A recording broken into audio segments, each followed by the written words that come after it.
अब आप विचार करोगे, अब आप विचार करोगे तीसरे कौन है? बोले तीसरे होते हैं पुत्र। कौन होते हैं बोलो जी? पुत्र। और हम तो जहां कथा सुनाने के लिए जाते हैं हाथ जोड़ करके निवेदन भी करते हैं, ये कहते हैं भैया बेटा और लड़का नहीं बनना, बनना है जिंदगी में तो पुत्र बनने की कोशिश करना। क्या बनना? पुत्र। अब आप विचार करोगे, बोले महाराज कोई पुत्र हुए भी हैं? बोले हाँ, क्यों नहीं हुए हैं? मर्यादा पुरुषोत्तम भगवान श्री राम। प्रेम से बोलो जय श्री राम। एक बार जोर से बोलो जरा, जय भाव से। और कौन हुए हैं? बोले और हुए हैं श्रवण कुमार। कौन हुए जी बोलो? श्रवण कुमार। आपको पता हो आज के जमाने में तो नौकरी बिजनेस का जमाना है। श्रवण कुमार के समय पर जंगल से लकड़ियां काट करके लानी पड़ती थी और लकड़ियों को बेच करके बाजार में उससे जो कुछ भी मिलता था उसी से अपने परिवार का लालन पालन करते थे। कहते हैं कि श्रवण कुमार के जो माता पिता थे वो अंधे थे। कैसे? बोलो जरा, कैसे थे? उनको दिखाई नहीं देता। श्रवण कुमार अपनी पत्नी को कहते हैं देवी जी हमारे भगवान, हमारे तीर्थ, हमारे माता पिता हैं, एक कार्य करना, धन की गारंटी मेरी है, आपके घर कभी किसी चीज की कमी नहीं रहेगी, बाहर से कमा करके मेहनत करके मैं लाऊंगा, लेकिन मेरे माता पिता की सेवा आप करना। क्यों? क्योंकि जब तक माता पिता बेटे हैं तब तक हमें कहीं कहीं भटकने की आवश्यकता। ध्यान से श्रवण करना। हाँ? मेरे भाई बहनों, लेकिन जो श्रवण कुमार की पत्नी थी वो दुहिता भाव रखती है। दोनों आता है, दोनों तरफ का भाव रखती है। आज हाँ, श्रवण कुमार ने कहा देवी घर में रोज खीर बना करके खिलाओ, लेकिन खीर की जगह महेरी बन रही है, छाछ की, लस्सी की, चावल की महेरी बन रही है। एक दिन क्या होता है कि सच्चाई कभी छुप नहीं सकती है। सच्चाई को कितना भी कोई दबाने की कोशिश करे, एक न एक दिन सच्चाई उजागर हो ही जाती है। एक दिन श्रवण कुमार जल्दी आए घर और घर आकर के उन्होंने अपनी पत्नी से कहा देवी आज मैं जल्दी आ गया हूँ, आज मैं अपने माता पिता को अपने हाथों से भोजन कराऊंगा। अब तो वो विचार करने लगी कि कहीं ऐसा ना हो कि मेरा भेद न खुल जाए, अब मैं क्या करूं? तो जल्दी जल्दी के चक्कर में उसने कहा अब मैं बनाऊं तो बनाऊं क्या? तो उसने महेरी नहीं बनाई, सोचती आज खीर ही बना। और जैसे वो खीर बनाई, श्रवण कुमार उसको लेकर के अपने माता पिता के पास, क्योंकि माता पिता तो अंधे थे, उनको तो जैसा खाने को दे दो वो खा ले। आज के जमाने जैसे में माता पिता आज देखते हुए भी अंधे बने हैं माता पिता। विश्वास मानिए, बहुत सारी बातों को माता पिता अपने बच्चों से नहीं कहते। क्यों? कहीं इसका घर न बिगड़ जाए। विश्वास मानिए। महाराज आज श्रवण कुमार उस कटोरी में खीर को, प्रसाद को लेकर के और माता पिता के पास में पहुंचे, और जब वो खिलाते हैं प्रेम से, जब दोनों ने खीर खाई है तो माँ का दिल तो माँ का रहता है। माँ का दिल बड़ा कोमल है, माँ के दिल जैसा दुनिया में कोई दिल नहीं है। लेकिन पिता का दिल थोड़ा कठोर होता है, और पिता कह रहे हैं कि आज तो हमें ऐसा लग रहा है कि आज हमारा बेटा हमको भोजन करा रहा है। दिखाई नहीं दे रहा उनको, मगर सोच रहे, विचार कर रहे हैं। और उनकी जो पत्नी है वो उनके हाथ से दबा रही है, नहीं चुप चुप रहो, कुछ नहीं बोल, कुछ नहीं बोल। बोले नहीं नहीं, आज तो मुझे ऐसा लग रहा है कि मेरा श्रवण कुमार मुझे भोजन करा रहा है। एकदम से श्रवण कुमार कहते हैं, हाँ पिताजी आपने ठीक पहचाना, और माता पिता का भाव तो इन आंखों से दिखाई ना भी दे तो अपने बच्चों को कौन भूल सकता है।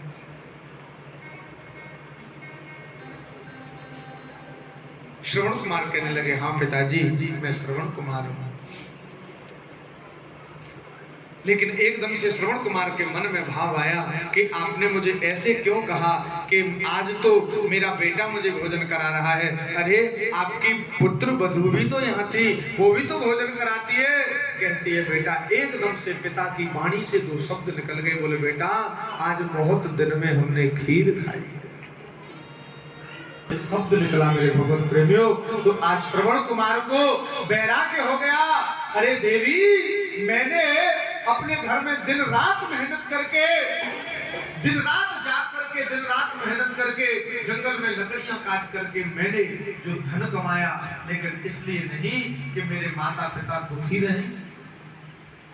लेकिन तूने अच्छा नहीं किया, अंधे माता पिता के साथ तूने ऐसा किया। चलो, वैराग्य हो गया श्रवण कुमार को।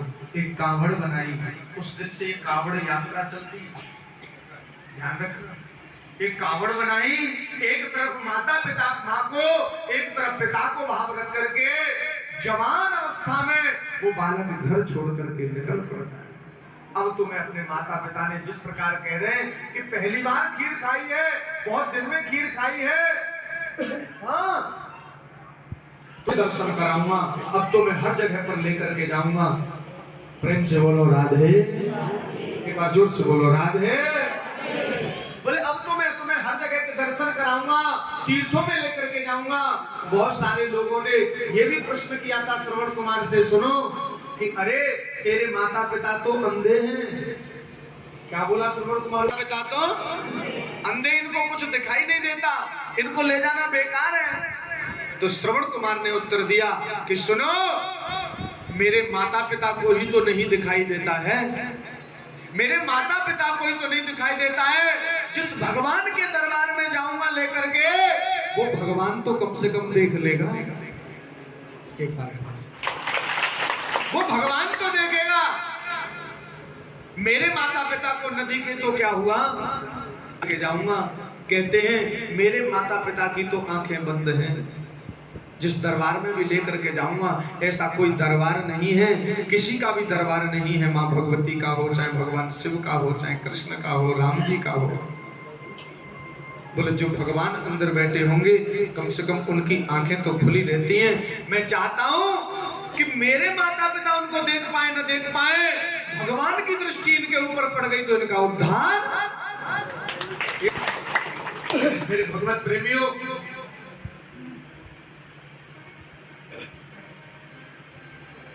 बनारवासियों, ध्रुव एवं क्षेत्रवासियों, कांगड़ा हिमाचल प्रदेश क्षेत्र देवभूमि वासियों, ऐसा सुंदर सा प्रसंग भाव आज श्रवण कुमार ने सारे तीर्थों के दर्शन कराए।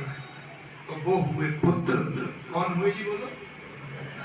तो इसलिए भैया हम तो ये कहते हैं पुत्र हुए मर्यादा पुरुषोत्तम राम। आज एक बार दशरथ जी के कहने पर 14 वर्ष का वनवास धारण भाव कर लिया। आजकल के बच्चों की आप कह करके देख लो जरा, कह के देख लेना। आज कोई बात नहीं, पंडित जी की बात मान लेना। शाम को अपने बच्चे से कह के देखना, बेटा जाओ तुम्हें 14 वर्ष का नहीं 1 वर्ष का वनवास है। कहेंगे आप निकलो, आप निकलो, जाओ। ठीक गलाया, अरे मैया बोलो, अहाँ ठीक ही गलंगे, बोलो राधे, जोर से बोलो राधे। तो आजकल वो पुत्र नहीं है, आजकल बेटा है, बंटवारे का भाव रखते हैं। आजकल लड़का है, माता पिता से लड़ते हैं। पुत्र तो कोई कोई ही होता है। इसलिए हम तो यही कहेंगे कि हमेशा लड़का बेटा बनने की कोशिश नहीं करना है, पुत्र बनने की कोशिश। ये भागवत कथा क्या सिखा रही है? ये कथा हमसे कह रही है पुत्र बनो। और पुत्र कौन बने हैं? अभी उस प्रसंग को भी हम सुनेंगे। पुत्र बने थे गोकर्ण जी महाराज। कौन से? गोकर्ण। एक समय एक नदी के किनारे एक ब्राह्मण रहते थे। तुंगभद्रा तटे पूर्व आत्मदेव निवर्तते। एक तुंगभद्रा नदी के किनारे पर एक आत्मदेव नाम के ब्राह्मण रहते हैं। हाँ, उनके घर किसी प्रकार की कोई कमी नहीं है, न दौलत की, न जमीन की, न ज्ञान की। एक बार उनके मन में विचार आया, कहते हैं कि मैं दौलत का क्या करूंगा, इस संपत्ति का क्या करूंगा, इस ज्ञान का क्या करूंगा, जब इसमें कोई सृजन करने वाला ही नहीं है। जब कोई धन को, जब कहते हैं जिस प्रकार किसी संत ने गाया, भाव रखा, एक सुंदर सी पंक्तियां हैं, मेरे साथ में गुनगुनाओगे आप लोग हैं? कहते ना कि जर जइयो ऐसो जीवन राम बिना जर जइयो। ओ पर्वत सुना एक वृक्ष बिना, पर्वत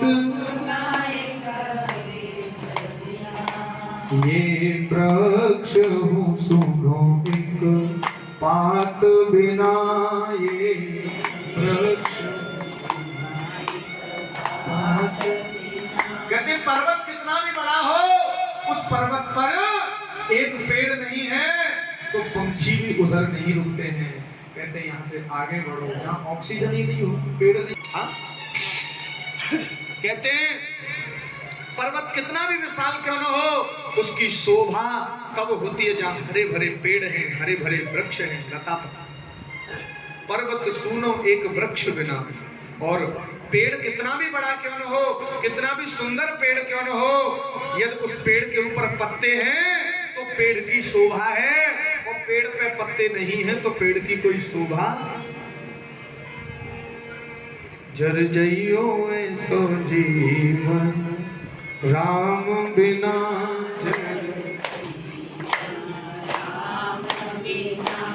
हो, मंदिर सुनो एक दीप बिना, मंदिर सुनो एक जे दीप हु सुनो एक बाती बिना, जे दीप हु सुनो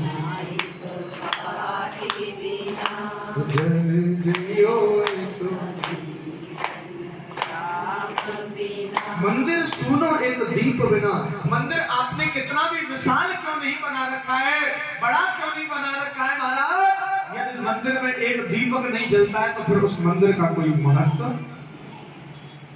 नहीं। कहते हैं दीपक भी रखा हुआ है, घी भी रखा हुआ है, कीमती घी रखा हुआ है, देसी घी रखा हुआ है, लेकिन एक रुई की बाती नहीं है तो सब बेकार। उसी प्रकार संत कहते हैं जर जइयो ऐसो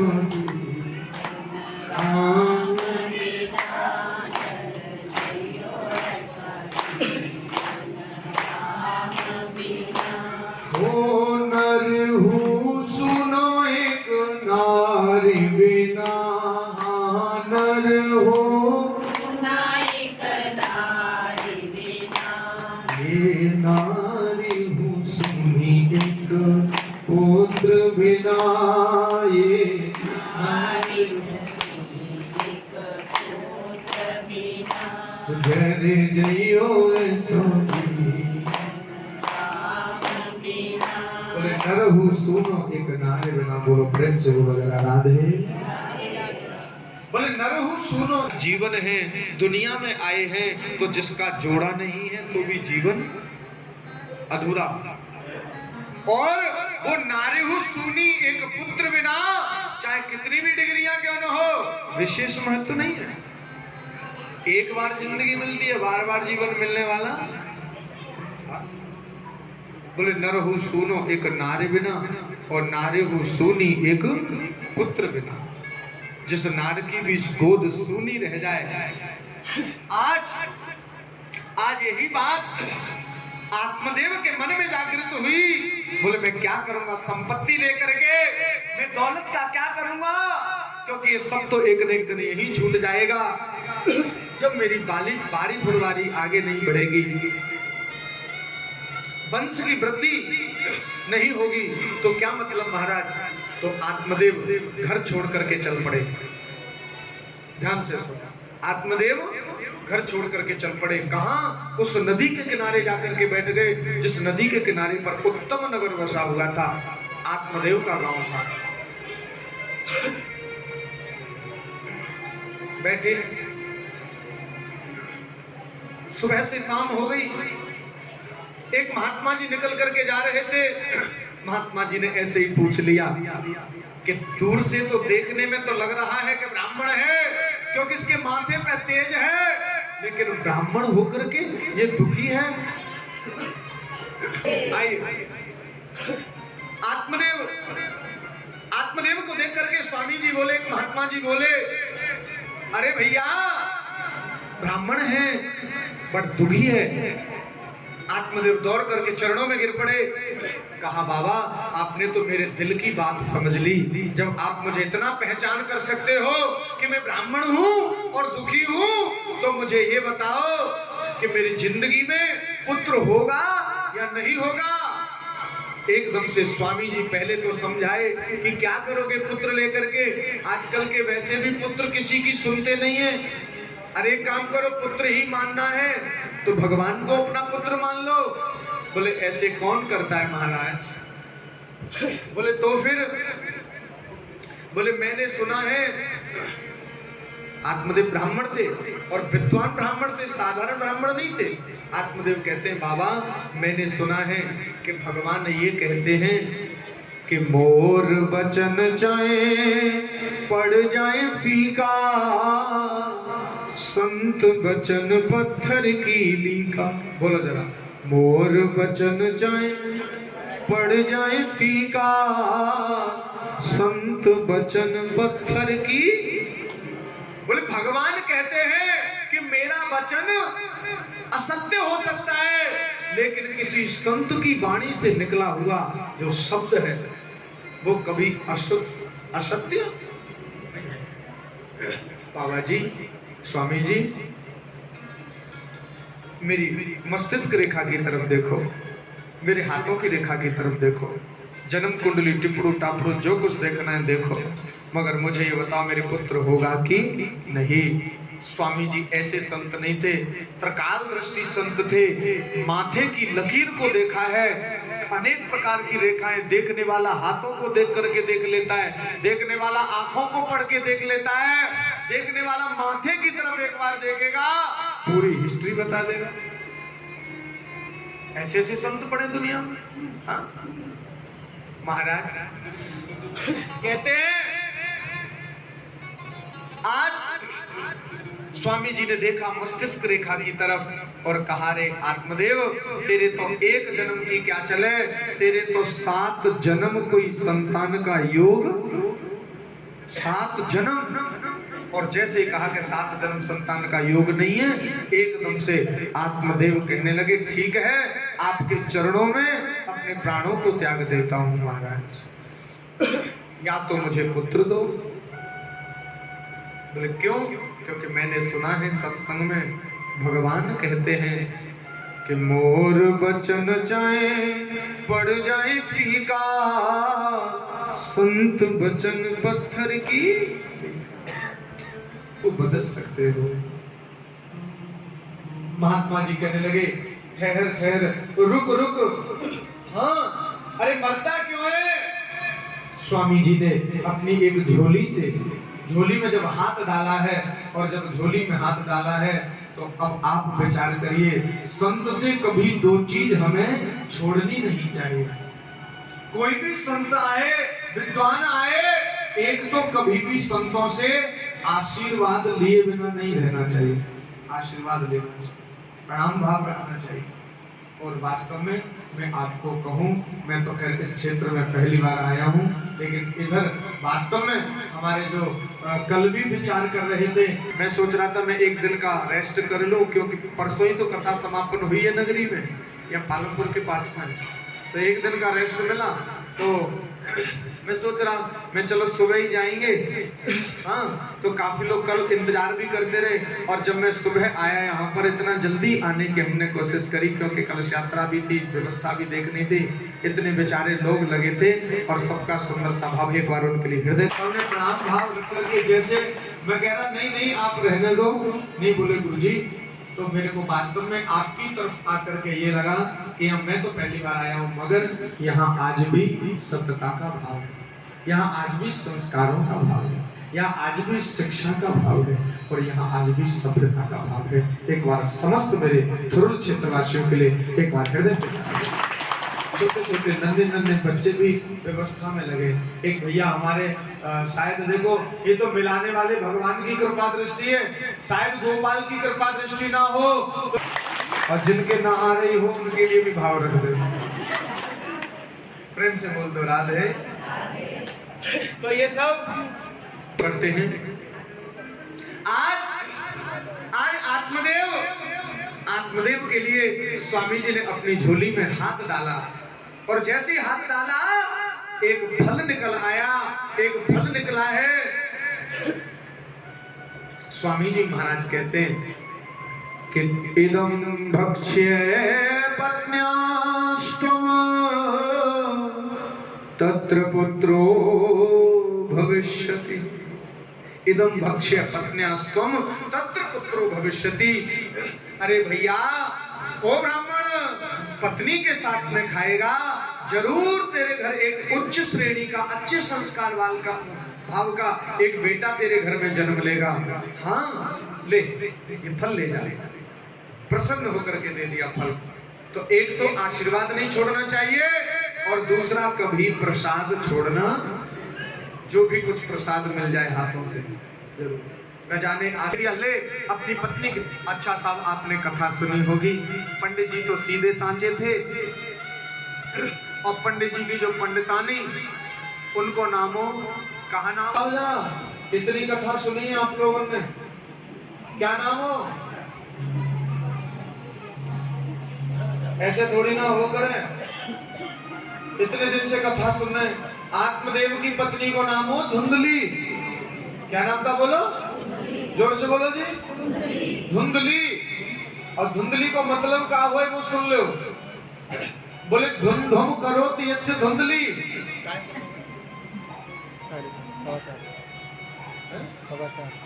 धुम धुम करोती यश धुंधली, जो बिना बात के झगड़ों करे।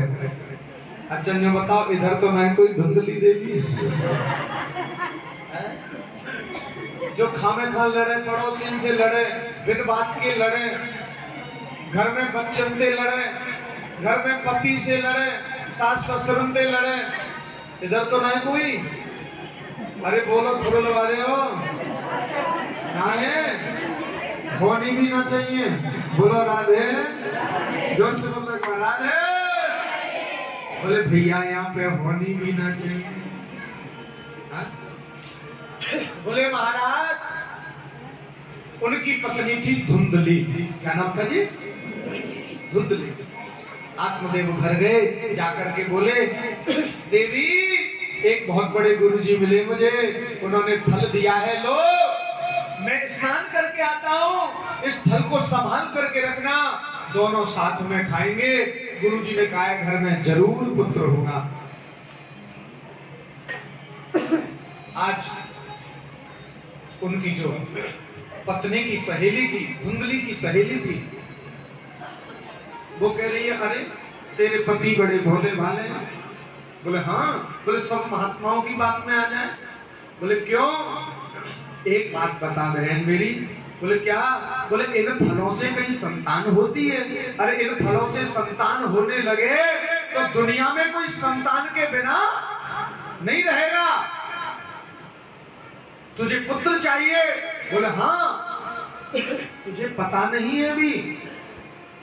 उसको भड़काना शुरू कर दिया, उसको उल्टी सीधी बातें बताना शुरू कर दिया।